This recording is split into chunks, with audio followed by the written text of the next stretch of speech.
Guys, we did it. We did it, Joe. We did it. South Florida Bulls beat Temple Owls 34-14.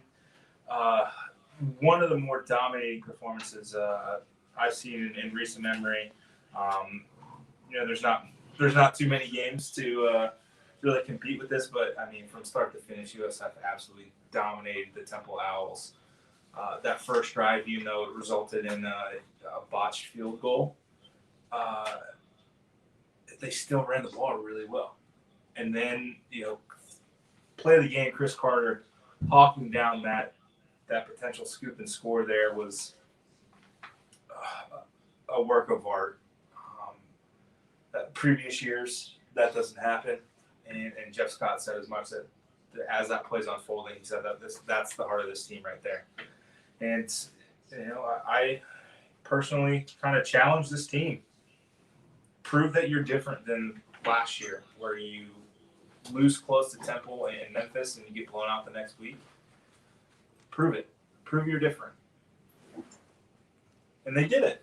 Well, they proved that they were different this week. School record 21 yards rushing. Would have been 445 if not for the botched. If not for the botched field goal. Golly. They ran 94 plays to Temple's 36, if I'm right. No, 35, excuse me. Yeah. Temple's 35. Temple had exactly one more play than USF had first downs, 35-34. From start to finish, guys, this was a manhandling. Seth, we talked about all week that the Temple defense wasn't as good as the numbers that you can run on this team. And here we are, once again, proven right by USF. Yeah, we talked about it earlier today in the pregame show that they were going to be able to run the ball, so we thought if they could throw it a little bit, they could really blow the game open. Turns out, didn't even need to throw it a little bit. A lot of their throws were those just quick pitches forward, which count as passes, but could basically be blocked like runs. So it was kind of an extension of the running game, really, and they didn't really need to throw the ball very much. I think after the first drive, I turned to you and said every time they throw the ball, it seems like a waste of a play going forward because they were just mashing them for like 5, 6, 7 yards of carry every single time they ran the ball. I thought they had a good plan, did some good things, saved some stuff for the second half, and really blew this game open. Yep, absolutely. Jeremy Mangum, final stats, 26 carries, 152 yards, 2 touchdowns. Kelly Joyner Jr., 14 carries, 126 yards, 1 touchdown. Brian Battie, 12 carries, 77 yards. Tim McClain chipped in 35 yards on 6 carries. He left after the first half.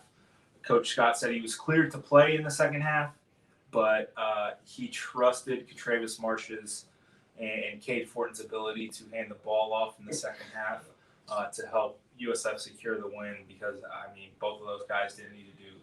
Yeah, he basically said that, even though it was kind of a tight game that, we trusted those guys, but what he's basically saying is we knew we were going to run the ball the whole second half, so we didn't really need to.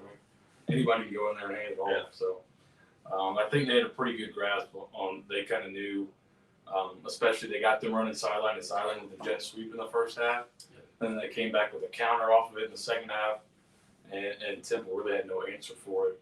So good job by them. I think they mostly held, I don't know if they ran that a bunch or at all in the first half, but they held a lot of it for the second half. And that's kind of their primary play, and they got a bunch of big runs out of it. So good job by them kind of having that schemed up and that wrinkle ready to go after Temple adjusted to the jet sweep. Really the only bad part about this game for USF was the 175-yard touchdown play after going up 14-0, if I'm not mistaken. Yep. Going up 14-0 to make it 14-7. Christian Williams kind of working back into the rotation. He had a great pass breakup that resulted in a Mikhail Point interception down to the goal line.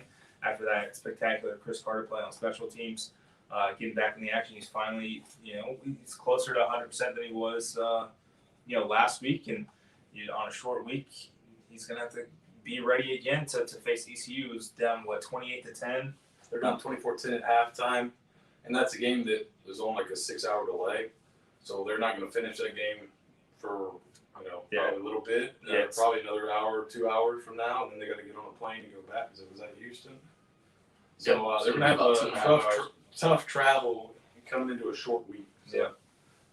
So that works out in USF's favor, but I mean that was just kind of set the tone. I think we can really chalk this win up to Dearness Johnson on Thursday night, just absolutely running through the Broncos defense, and it just kind of really set the tone after a pretty shitty week for schools in the American to kind of come back. And I mean, Coach Scott basically gave you credit for the win. I know you didn't want to say anything because you're too much of a stand-up guy. Right.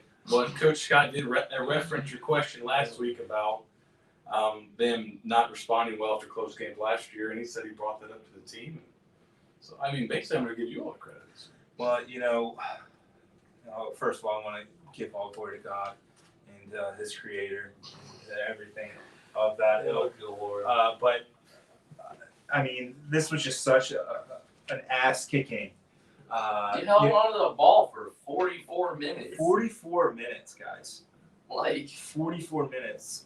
It's just incredible job by this team, just start to finish. What, one mistake all day? Pretty much, yeah. The snap. Yeah. The snap. One snap and one deep ball. And you just got beat on that play, and that's fine. But this is the cleanest game they've played. God, probably since Jeff got here. Yeah, for sure. Since Jeff got well here. Before that. Yeah, you talk about complementary football. I mean, besides that first bad snap, you hit, a 52-yard field goal. 52-yard field goal. You play really well on defense comparatively. Really, not only that one play like you guys were just referencing, and offensively, you controlled the game basically from start to finish. So there's complementary football, and that's what Coach Scott has been looking for a while now. They finally got it. So it's good to see. It really, really is. And I like their aggressiveness on fourth down. Oh, I thought they went for it in situations that actually made sense. I thought there was early 4th and 2 from the 50 that they went for in the first quarter that they get. Allegedly. Allegedly. So that spot was done. I mean, our spot was good. It looked like it was about a yard short, and then they pulled it up and the ball's past the. But you said you thought it was pretty good. I thought from field level it looked pretty good. Yeah. I mean, I got C's in geometry when I was in high school, so maybe my angles were a little bit off, but hey, well, I mean, it looked good on the field. But from up here on the TV, it looked like it was like a yard and a half short. And then I was like, why are they even measuring this? And they come out, okay. Full football. Okay. Yeah, but no, I mean, you look at it, and obviously we were talking about the meter, and they count that bad snap as a 4th down, conversion failures. But I mean, you take that out of the equation, you're 4 or 5 on 4th down, and I think you got every single one except for the one that led to that 52-yard field goal. And Spencer Schrader proved that he's gonna kick on Sundays. I mean that was good from probably 55. Yeah, I mean, and it was from the left hash, and he hooked it back right down Broadway. Like that's the type of stuff that you want to see. It was so really made up for the bad snap, which is perfectly fine in my eyes. I think that's special. I think, God, you got to look at the special teams improvement under Daniel Prado and just last 2 weeks have been really, really good. And that's why you have a designated special teams coach. You're looking for that kind of performance. Yep. It was kind of hard to come by last year with so many different bodies and guys having to be pulled up from special teams into starting and kind of rotation. This year it's a lot more set, and you can kind of see that kind of choice on staff really paying off this year. Yeah. And I mean, when you go back and you look at two seasons ago, special team wise, and you didn't have you had a guy that had a title of special teams coach, but it really was, but all the duties were handed to an analyst. It really makes a difference. And I said it on a few days ago. I said hats off to Spencer Schrader for really getting back in the lab and really just. We saw a little bit of it last year against Memphis, but for him to just be now 8 of 8 on field goals, I don't think they counted the other one as a miss. So I think he's still perfect for 8 of 8. I mean, credit to that kid who just, I mean, he could have packed it in. He could have packed it in after that Cincinnati game. He could have packed it in during that Cincinnati game. He could have packed it in when Jared Sackett transferred in. But no, hats off to that dude. And you gotta love it when a local kid like that from Newsom thrives. So. And he seems like a really good kid, and you got to see all 3 scholarship quarterbacks tonight. That's not. I'm not misspeaking here. William, prior to the game, you had some hashtag breaking news. What was that news again? Jared Williams is no longer with the team. Heard that earlier in the week, and got another source that confirmed it and was able to report before the game. And obviously, we didn't see him on the field today warming up. So Jared Was this Williams, his decision to leave the program, or was there something else? As far as I know, it was his decision to leave the program. Makes sense. He's been 4th in the depth chart since And he has 3 years left. He's gonna have to, unfortunately, well, since he was a JUCO guy, is he gonna have to wait a year I don't know how because that, of the first time? works out because of the first time COVID. transfer exemption. Yeah, so normally transfers get their first transfer is absolutely free now. You can start immediately. You're eligible. Did he get his right off the associates? rip. I don't know. If he did, then he's got that one's free. If he got the but it's a little bit weird since he went to Garden City Community College and as a JUCO and Never played. Never played because the team never played that year because of COVID. But he had a decent spring and then really was bad in the fall. I heard every scrimmage was just really bad when he got on the field. Yeah, and that's kind of what happened. I mean, you get thrown into a new system. You took a year off of football. Literally took a year off. No practice even. It's not even like a redshirt year where you're just not playing, you're practicing. They didn't even practice. So he was kind of behind the 8 ball coming in. Yeah. Tough break for him, but I'm sure he'll find somewhere else. It was ironic. It was ironic because Manny Navarro from The Athletic gave me a call the other on Monday, and they were doing like a mid-season wrap or mid-season article on the state of Florida, and his first question was like, "Where the hell is Jaron Williams at?" Because all these Miami folks that watched him start, watched him break records against Louisville, and watched him nearly knock off Florida in week 0 that one night. All those Miami folks thought, wow, if he's good enough to start at Miami, he should be good enough to start at USF. And now all these Miami fans are like, holy crap, he couldn't even start at USF. So that's a tough break. Wish him the best in all that he does. But good dude. Gave great quotes. Was great to meet him. Yeah, absolutely. It was great on our podcast. Maybe we're the reason. We're the problem. Are we the drama? We can't be the drama. I'm not. We the might. drama. We might be. I might be the drama. But just a fun night. It was just a really fun night. I went down to the stands at halftime. Met a bunch of USF fans and shook hands. Michael Kelly was down there taking pictures. Marcus Norman and Billy Ivory were down there as well. It was just a fun atmosphere. Come down next time. Come down for the Houston game. Homecoming, and there's some surprises. I can't tell you what, but there's going to be some surprises. T-Pain's going to be there. Yep. Well, he probably won't be at the game, but he's going to be playing in a concert there. I mean, we've always known that the T and T-Pain stands for Tampa. And He'll be in love with this. He'll be in love with the stripper in Juan's Venus for sure. Do you think he goes to Mons or does he go to Odyssey? Where does he go to Scores? I don't know. He is married. I don't know. I don't know what the rules are for rappers. I'll be perfectly honest. They are not normal folk. Their rules may be different, and maybe they're not. Maybe his wife forbids him from going to the strip club and he doesn't go. But I think he's got a wife and a couple kids, if I'm not mistaken. I was watching a podcast with him and Steve-O, of all people. They do something about how he went broke Isn't there like a South Park episode that like spoofs T-Pain or something like that? That shows I can't remember. I'm sure there is. If not, The Simpsons did it. Yeah. But golly, what a fun night. I really felt worried about going out on that limb this week, saying, book it, guarantee it. USF's going to win. They're going to blow out Temple. And damn, man, I was pretty close. I'm just really in tune with this team this year, and I'm very excited about it. USF now moves to 5-2 against the spread. Yeah. They win and cover. With all the money going against them, Vegas made a lot of money on USF. You're welcome, Vegas. 95% of the bets were on 10. Wow. I mean, how much money Wow, do you I really didn't think know that is, though? Like a couple $1,000. I don't Like, know. who is bet? The Like, line's you need moving. help if you're betting a Temple line USF moves. game. Well, I mean, a lot of people thought it was easy money because of how USF, if you looked at the stats last week, USF wasn't even, like, they had a 1% win expectancy after the game. For as close as the game was, with all the, how many yards Tulsa plowed up and everything. So I think a lot of people were like, oh, USF's just not very good. They got lucky last week when they didn't realize that Temple's really bad. And USF's team has been steadily improving.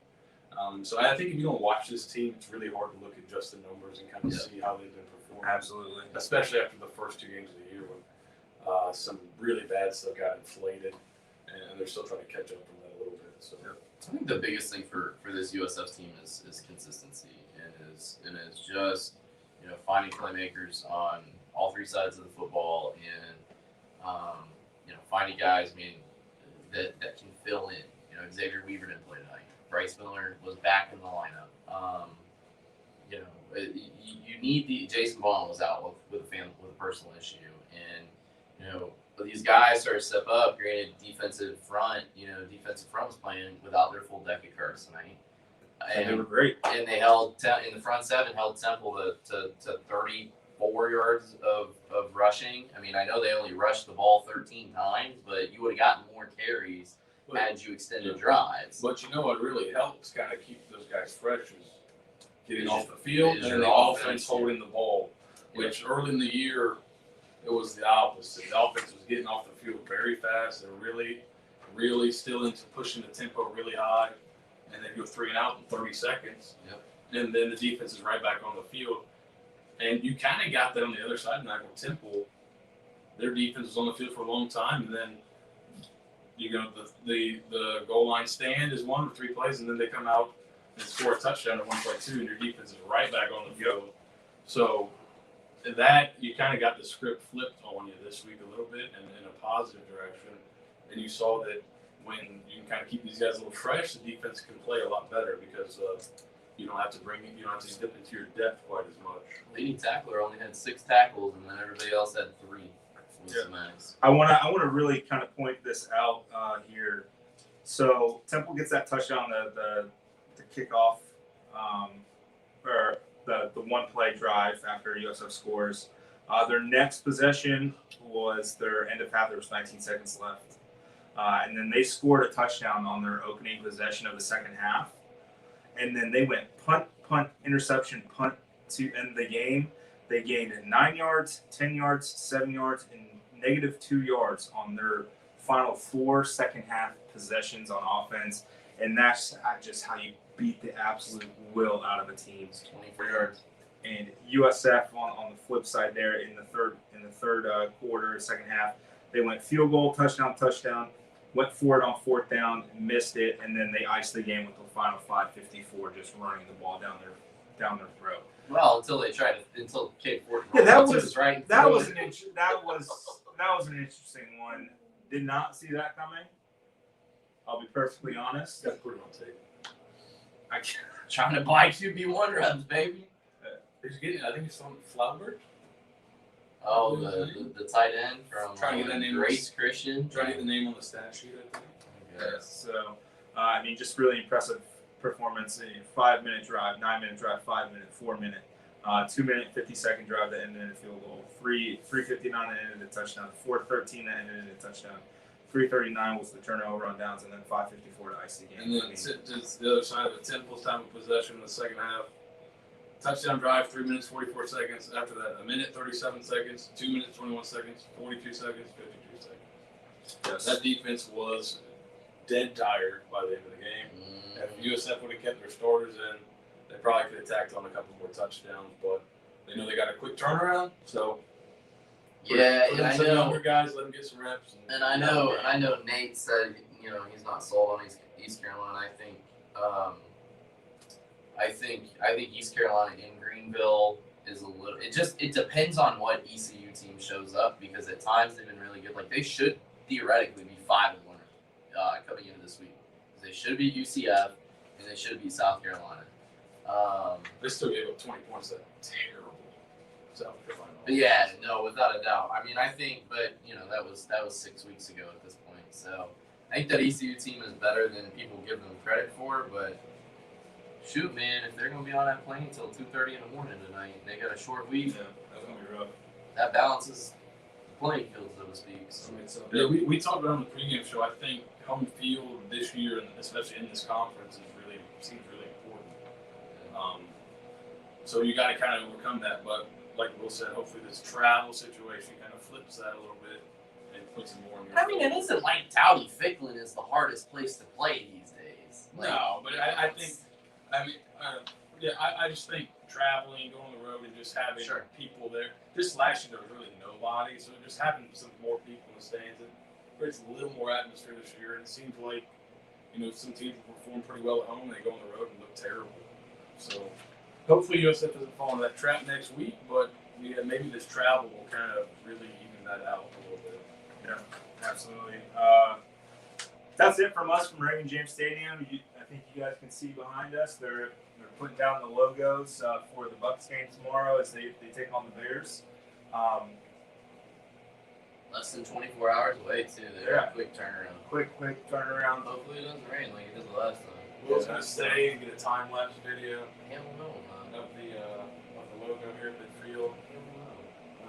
But thanks for tuning in. Enjoy this win. 24 hours, and we're on to ECU. 24 minutes. Watch As the Jeff pre- Scott said. Watch the pregame show. You'll know why, because we're good at what we do. I swear to you. Let me see if we got any questions. Scott Atkins says, let's go. That's what we need to go in the rest of the season. Adam Furman says, go Bulls. Mike says, this beat is revenge for making us watch somebody blow up our defensive back in 2015. Is that Nick Sharga? Nick Sharga in 2016. This is revenge, says Mike. That 2017 was revenge. I think they held Temple to negative. Joe 7 Brennan yards the says, entire great game. win. I think we all agree. Anything else you got? Nope. Closing statements before we end here. Will, you got anything? All right. We're getting out of here. Thanks for watching. Go Bulls.